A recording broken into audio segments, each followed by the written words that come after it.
What's going on? Welcome back to ednews.com. It's your host EJ Carrion, and we actually have an update on student debts and where we are with claims that have been made since the Trump administration and how backlogged they are during the Biden administration. We're going to look at a Washington Post article that basically talks about how a judge is being critical on the process that the Biden administration is taking and the little progress that has been made on student debt relief claims. Let's go ahead and dive into the article. So here's the article that we're looking at. Just came out an hour ago. And let me go ahead and zoom in and let's get into it. So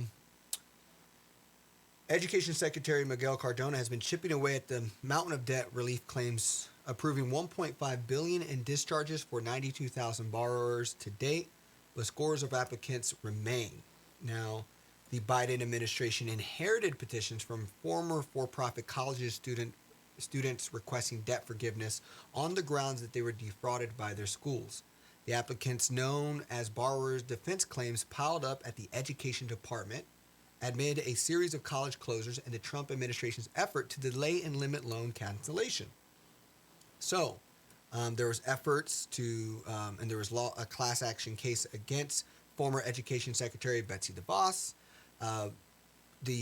What's interesting here, the borrowers had waited years for their claim to be processed. After a failed settlement with the Trump administrators, borrowers are now looking at the Biden administration to resolve the problem.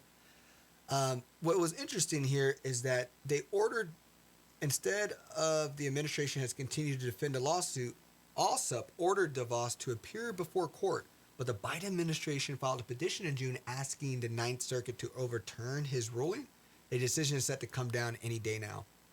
Not sure about what all that fully means there, but it just seems interesting that we're not wanting Betsy to show up, I guess, to the action case. Is at least how I read it there. But I just thought it was cool to let's actually, not cool, but let's just dive into the weeds of where we are with claims. So when President Biden entered office January 2020, the Education Department had more than 85,000 claims awaiting adjudication, about 61,000 claims that have been approved and another 137,401 denied, according to department data.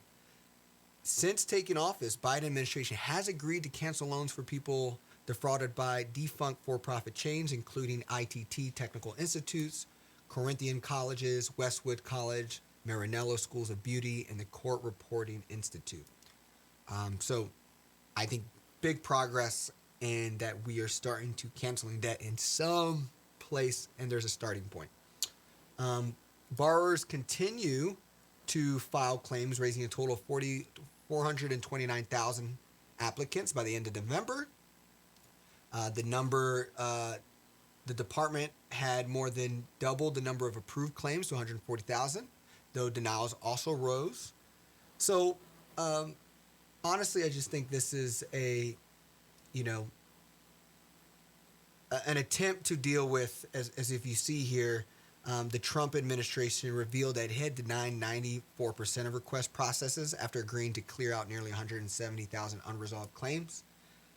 This is currently where we are, and what we're seeing is that it is taking a lot longer for the Biden administration to process claims as claims continue to grow.